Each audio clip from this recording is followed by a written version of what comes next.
All right, guys, what's going on? Welcome back to the Everything College Football Podcast. Today, me and Nick here, a 2024 preview and prediction for the Iowa State Cyclones. With this coaching staff, it's mainly still intact. Matt Campbell is the lead man. He's been here since 2016, 53-48 record. Taylor Mauser, first year as offensive coordinator, has also been around since the same time. Same thing goes for John Heacock, who's been the defensive coordinator since 2016. So plenty of cohesion from this staff, Nick. Very impressive to keep them all together. Lost 5 of 6 games last year by 10 points or less. He did have a winning season after going 4-8 back in 2022. Look at the Iowa State offense, a unit that certainly showed some resurgence last year, and obviously Moser steps into his first year as OC. He has a boatload of talent to work with, and that includes the return of 8 starters. Rocco Beach, he was pretty much forced into a starting role, and this guy impressed. Throws a nice tight spiral, calm when blitzed, and knows where to go with the ball. It was very productive. He got better throughout the year. Should really showcase his maturity and extended growth in 24 at 6'1", 205. This is a guy I thought was very good, Nick, and obviously there's some issues with the guy who was supposed to be the starting quarterback, and he ended up getting suspended. And in comes a freshman, a second-year player who puts up 3,100 yards and 23 touchdowns. This is a guy I thought played very exceptional at times last season, and the growth seems to be, very unmatched considering what you saw from Brock Purdy and where he's at now, Nick. The ceiling seems just as high for Rocco. The ceiling is certainly high for Rocco. There's a lot of controversy last year, involving a scandal involving the quarterback, a gambling issue, and stuff off the field. And now when you plug in your quarterback, I really think they got a really solid player that they can plug in here in Rocco. I like the frame, like you said, 6'1", 205. I think it's a solid frame, really good quarterback, really good movement in the pocket. 62% comp rate, 3,100 yards passing, 23 touchdowns, and 8 picks for him last year. I think those are really solid stats. 23 touchdowns is solid. The turnovers, that's a bit of an issue at 8 interceptions last year. I'd like to see them cut down a little bit. Also had 3 rushing touchdowns on limited attempts, sort of a short yard goal line situation. He can be a little elusive if he has to be, though. I think this is a very solid quarterback they have here. This is a guy that you can trust right now. He played really solid in year 1. I think the sky's the limit for him in year 2. You also have a guy behind him in J.J. Cole who, this is a pretty high-end recruit who will eventually make an impact. And if he's forced into action this year as an ex-4-star, he probably will at some point. So I think the quarterback room here at Iowa State is levels above where it's ever been. And obviously Brock Purdy owns a lot of school records because the quarterback position at this school historically has just been pretty awful, Nick. It's never been great. So I think they're very happy with where they're at now. They lose 2 of their top 3 rushers. But at running back, they have a guy in Abu Sama I think is great. He's an impressive breakout player as a true freshman. Has some great speed, shows some nice wiggle. The vision and cutting ability really stands out. Showed some of his prowess as a grinder with the elusiveness. Had 276 rushing yards against Kansas State, 5'11", 200 on 16 attempts. He had 17 yards per carry, Nick. I mean, that is a legit number right there as he was able to continuously thrash them. And, his emergence really forced out Eli Sanders and Cartavius Norton. So behind him, it's a very, inexperienced running back room. Carson Hansen, only 6'2", 210, had a few snaps last year. Everyone on roster is a sophomore or younger. Outside of senior transfer Jalen Jackson, who's a respectable rotational runner for Eastern Michigan. These running backs usually coach to play with great tenacity and toughness. They always keep their feet moving. Sama seems to be next up, Nick, and a lot of youth behind him. What do you make of this run game from last year? They only put up $120 a game, but has a lot of upside. Definitely a little concerned about this running back room due to the fact that it has a lot of inexperienced players. Now, Sama is a really good leader for this room, right? 614 yards carrying and 17.3 yards per carry last year. Obviously, a lot of that is kind of lifted up by his performance against Kansas State, like you said, over 17 yards per carry in that game. A very impressive number. 6 touchdowns for him as well. He's a really solid back. He's going to be your number 1 back here. He's going to have really an opportunity to step up and lead the way. Jalen Jackson is a guy that does bring in some solid experience transferring out of the portal. I think he could be a really solid player. He looked good at Eastern Michigan at time. A guy that has experience in college football, jumps up from the MAC. This could work. Carson Hansen as well. He's a guy, a younger guy that could potentially be thrust in as a nice number 2 back. Like to see Jackson and Hansen split snaps with Sama being the lead back. I think Sama as lead back is a really good player to have, and I'm not super concerned about it. Does depth concern me? Yes, a little bit, but I think this running back room will be able to figure it out as the season goes on. Yeah, and obviously, the run game the last 2 years has not been great since Breece Hall left, and obviously before him, David Montgomery, 2 guys who are in the NFL thriving. So I expect them to get back to somewhat of that level this year in terms of, being able to grind it out against opponents. You look at the receiver room, they're led by Jaden Higgins. This guy is 6'4", 210, great hands, better concentration, can make catches off balance, runs the slant route very well, has the ability to make waves in the run after catch situations. fearless in traffic.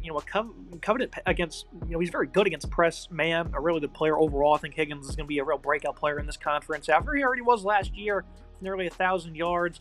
I remember early on in the year, week 2 against Iowa, he almost had 100 in that game. He was a go-to man throughout the year. He was a reliable pass catcher. Very good player there. I was a fan of Jalen Knoll the day he stepped on campus, and he's gotten better every year. A shifty, dynamic slot weapon. Has added a good bit of weight up to 5'10", 200. Daniel Jackson didn't play in 22. Got on field a bit last season. Had some big games early on in the year. Not much for the rest of the year. Figures to be a nice Z at 6'2", 210. Isaiah Alston from Army. An interesting guy. A guy I instantly remembered of because he was a big play wide receiver for the Knights. He had nearly 500 yards in 21. I can't believe. I think he was over like 20 yards per catch, or at least 18 plus in his time at Army. So this is a guy who made some plays. Certainly wonder how his explosiveness though will translate to a more modern scheme. When you play for Army, if you're catching the ball downfield, it's usually because you're wide open. Benjamin Brummer at tight end really emerged as another one of those true freshmen. 6'7", 240. Showed modest production, but really impressed as a blocker. Steve-O quotes. Enters his senior year at 6'4", 260, has some upside still left. They have a lot of tight ends on roster, all similar type of builds. What do you make of this pass-catching group, Nick, that has some guys at the top? Depth will certainly need to be proven, but if they can get back to showcasing nice balance, I'm not going to really need too many of these guys to step up. I really like what they have at the top. The depth is a little shallow, but I do love what they have on top here. I think this is a really solid core 4 they have that starts off with Higgins, who had 983 yards receiving, 18.5 yards per grab, and 6 touchdowns last year. Really good numbers there. Knoll, a very dynamic, solid player, 820 yards receiving, 12.4 yards per grab, and 7 scores. Benjamin Brahma, a really big physical tight end. They love them in that state of Iowa, 352 yards receiving, 12.6 yards per grab, and 2 scores. Daniel Jackson, 260 yards receiving, 16.3, and 2 scores for him as well. Really solid there. And then Isaiah Alston comes over from Army. Was a very big play threat there. Yes, it's tough. It's going to be a tough adjustment with a new scheme, and I think that's something you have to keep an eye on is what does he look like at that wide receiver X playing in the new scheme, because when Army throws the ball, like you were alluding to, a lot of times you're probably wide open downfield due to coverage bust or something that was schemed up there. It's going to be a little more tough playing in a more focused system that's not really designed like the Army systems of the past. So that's something you want to keep an eye on for Alston, but I do think he has potential to step up. Eli Green could be a solid player as well as another transfer, so I really do like what this wide receiver room has. Looking at the offensive line, a team that ranked 14th in sacks allowed, but the physicality and the run-blocking prowess just was certainly on the lower end. They get back all 5 starters, though. Left tackle James Neal was poor, very absent in the ground game. Jared Hufford saw time at both guard spots, but was mainly the starter at left guard. He gave up no sacks. He's certainly a bright spot, 6'4", 325. We see better play across the board at centers. Jim Boniface brought in big-bodied 6'5", 320. Dylan Barnett from Wisconsin. Those guys are going to battle. Brendan Black is a true freshman, was one of the worst right guards in the conference. Was not very good at all for them. Right tackle Tyler Miller gave up a lot on the ground in terms of collapsing pockets. He ended up not allowing sack, though, but again, he was giving up a lot of pressures. Jalen Travis is 6'7", 315. Was a pretty good player for Princeton. Was better at left tackle for them. He's capable of playing both. And I think this is very encouraging, Nick. We already alluded to, a lot of guys they're getting back that are young. There's a lot of experience on this part of the offense outside of, again, Black at right guard. Other than that, they have some years underneath their belt here on this offensive line. And that's what you want to see them get back to, being physical and just being able to pave way against the run. I think this offensive line that is continuing to transition. That right side does worry me. I think Black and Miller are 2 very shaky guys. Certainly, Black did not look good as a true freshman. Miller didn't give him any sacks, but really give a lot of pressures there. That definitely concerns me. The left side, James Neal, I feel a little bit better about, and Gerard Hofford as well. I feel better about as well as the center there. I think the center play is fine. Jalen Travis from Princeton, you could put him at left tackle potentially, or put him on the right side. Maybe he competes for that right guard or right tackle spot. He's a solid add out of the portal from Princeton, a guy I think that has a lot of high upside. Princeton produces some solid tackles that go on to play at bigger programs from jumping up from the Ivy League FCS level. This offensive line that is a very physical unit that certainly needs to get a little bit more physical. Got to get that run blocking up a little bit, but I do think they are capable of figuring that out this year. Look at the offensive verdict. Growth is the name of the game in Ames, and I think that's what makes this team incredibly scary. Is the offensive line is destined to take big steps forward, while the supporting cast is a variety of impressive under-the-radar players alongside a quarterback that's going to put on a show this season. I'm very happy with the progress this unit has made, especially in the back half of last year. They're going to continue to put that on display. What is the upside for this unit, Nick? Because, again, it's Iowa State. A lot of these guys are under-recruited and whatnot, but they have themselves a unit right here. These are some very good football players, and, again, the development for Iowa State is very impressive. They've been able to put plenty of guys in the pros, and I think you're going to see a lot of steps forward this year. Returning your top 4 pass catchers as well as adding a solid pass catcher out of the portal is certainly a good thing to have. You return a quarterback who started last year and looked really good, as well as returning your top rusher. I think this is a really good thing to see. The offensive line certainly is the key to success for this offense here. But this unit wasn't terrible last year, right? 72nd in the nation in points per game, 26.2 points per game, 245 pass yards per game, top 50 unit in the nation in that regard. If they can figure out to have more balance on the ground, get that rush yards per game number up, keep that balance in the pass, this is going to be a very strong, very talented offense. I think Rocco Big this year is going to have a big-time season. On the defensive side of the ball, a unit that has just been a mainstay for the Cyclones and then being able to win football games. They returned 9 starters. Look at the defensive line. Tyler Ernaminum was very impressive, was productive, and was a real standout versus the run. Ikena Izioga wasn't very good, but saw 300-plus snaps in his first year on the field. Joey Peterson was the team leader in tackles for loss. He was a pretty respectable run defender as well. Need to see him make some strides in terms of pass rushing, though. The only portal ad for the D-line was Kennard Snyder, racked up 14.5 TFL and 5.5 sacks for Louisiana Monroe last year. Trent Drones, another one of those young players that saw plenty of snaps but failed to make a difference. The interior defensive line, led by standout gap clogger Dom Orange, 6'4", 335 pounds, and then 6'2", 300 J.R. Singleton. Wasn't as elite, but provided quality input in the middle. Zamir Hawk is redshirt freshman, another 300-pounder, looking to get on the field this year. Behind them, depth is concerning. Not many guys you can point to on the depth chart, but they will seemingly plug in guys we are unaware of to join the rotation. And we talked about this last year, Nickel. They only returned a couple of starters, but we said we're not worried one bit. This defense is going to plug and play, and they're going to be good. And what do you know? They were good. 44th nationally in points per game. A little bit worse than that in terms of yards allowed. But now these guys are established names, and it only leads to more growth.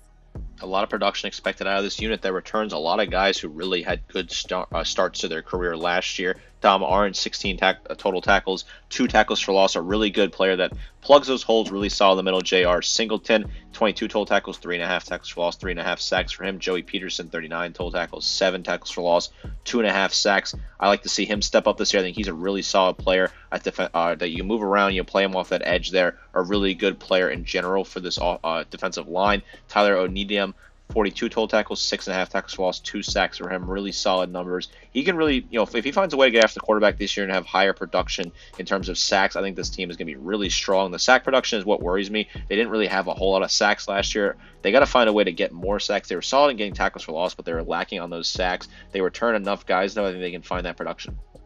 Yeah, only 21 sacks a season ago for the Cyclones. Look at the middle of the defense. Caleb Bacon really emerging as the elite run defender. Only played about 350 snaps, but was the best player on this unit whenever he was on the field. Alongside him was Jack Sandowski, who was, far opposite his. He wasn't very good. The rising sophomore figures to be, heavily in the plans of the staff, so they can pencil him in as a starter, I would say. Another second-year man in Cooper Keble didn't see the field that much. A veteran, Zachary Flood, played sparingly, but was above average, even providing some pass rushing help. Some guys behind them also saw the field a little bit at a time. Quite deep room. Certainly want to see who will step up next to Bacon, though, and I think that's the biggest goal they have this year. So who will step up along number 50?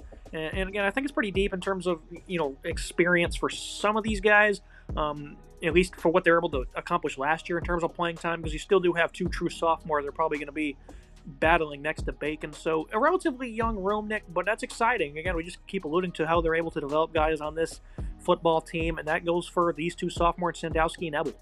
I like Bacon. I think he's a really solid player that returns right there. 60 total tackles, 6.5 tackles for loss, 3 sacks, 2 pass breakups for him. Sandowski, he's a guy that's continuing to grow and develop his player. 33 total tackles, 2.5 tackles for loss for him. Zach Lovett, 11 total tackles, 3.5 tackles for loss, 3 sacks for him. Really solid numbers, and in limited appearances. Cooper Ebel as well is a guy that you return that they want to see more out of him. He only had 3 tackles in 8 games last year, played limited snaps, but he's a guy that's got sky the limit as a true sophomore. I want to see what they can do. I think these 4 guys here are really solid, a nice little unit there.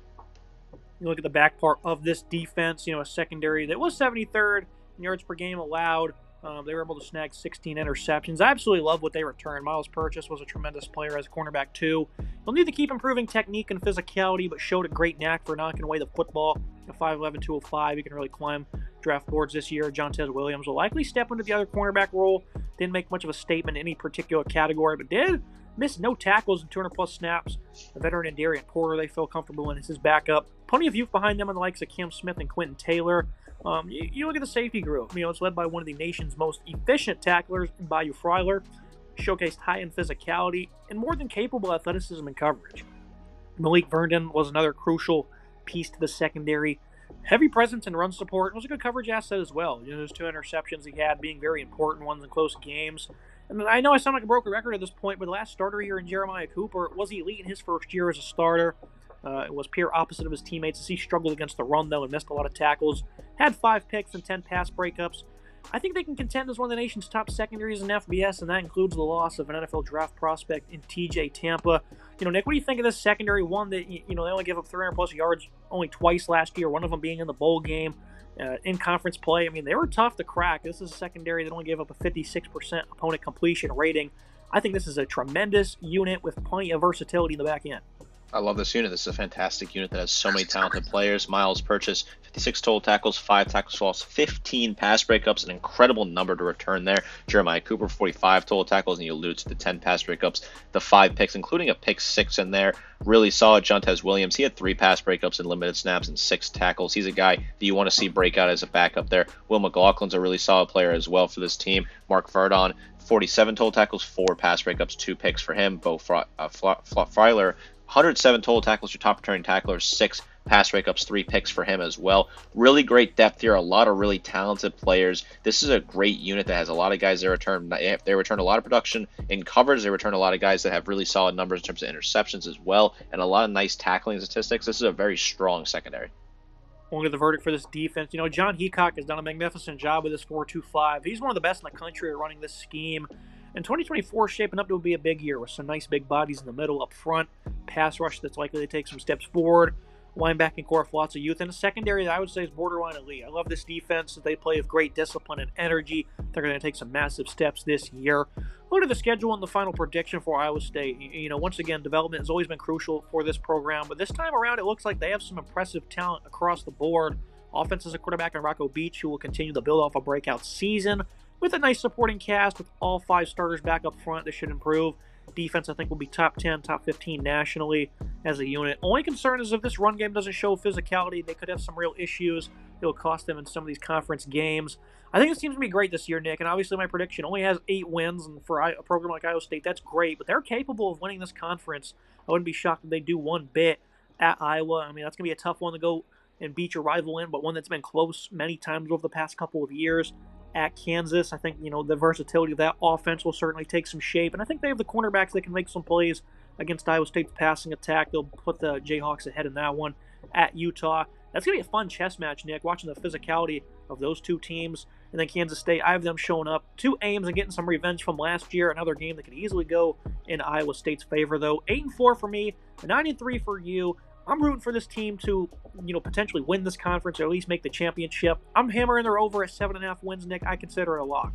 I love this team. This team's a fantastic team this year. This team has a great defense, an incredible offense, returning your top 4 pass catchers, a great quarterback that I really think can step up and be a star player. That secondary is absolutely incredible. Top returning tackler, plus a lot of picks and pass breakups. 2 guys with double-digit pass breakups returning in the secondary. Just incredible numbers when you really look at it. Ames, Iowa is one of the toughest places to play, in my opinion. A very underrated, tough place to play when this team is good. That place absolutely rocks when this team is good. I don't think people talk about enough how tough it is to play out there when the Cyclones are really getting it going, and that crowd is absolutely rowdy up there in Iowa State. I think they're going to lose to Iowa just like you do. I think it's tough to play on the road at Kinnick. That's a tough stadium in its own right, and I think Iowa's defense will find a way to stop them. I'm going to have them beating Kansas in the middle there. I think they're going to be able to beat the Jayhawks on the road, although I do think Kansas is still a very respectable team. I just like what Iowa State has a little bit more, that is. And then Utah and Kansas State are both losses to wrap up the season. I have this team at 9-3, kind of in that contention for the title game, doesn't quite get there. I was on the fence about 10-2, but I just fall a little bit short. I think this team will get to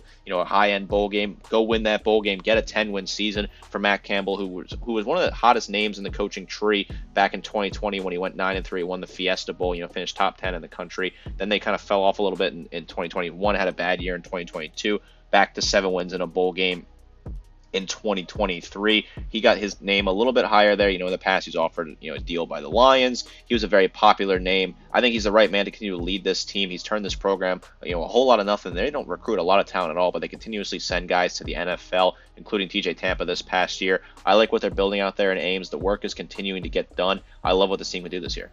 Yeah, they've only lost about 15 or what is it, about 19 guys in the portal this past offseason, which is pretty good for a program, I would say. And one thing I always said about Matt Campbell, and I'm going to reiterate it here, is when he first arrived, this team, really this program historically got bodied against everyone. Iowa, they got blown out against Oklahoma, would just run the floor with them. And since he's gotten here, Nick, those games were either wins or close losses. I mean, Oklahoma, I know Lincoln Riley was sick of Matt Campbell and this team because every single year, some of the best games in college football between those two programs. And again, competing with Iowa now, it's also, pretty elite in their own respective regard, Nick. I mean, they've even beat Texas a time or two. I mean, this is a legit program that plays hard against everybody. Every loss is a close loss. It's pretty rare when you see this team get blown out. Obviously, a lot of people have conflicting opinions about Matt Campbell, and I know losing last year to Ohio 10-7 isn't a great look. But that's what's going to happen in these type of programs is you just got to stay afloat. Just don't completely fall overboard. And Iowa State, they've avoided that, Nick. They've kept the life raft on, and it's going to allow them to, operate a cruise ship here eventually.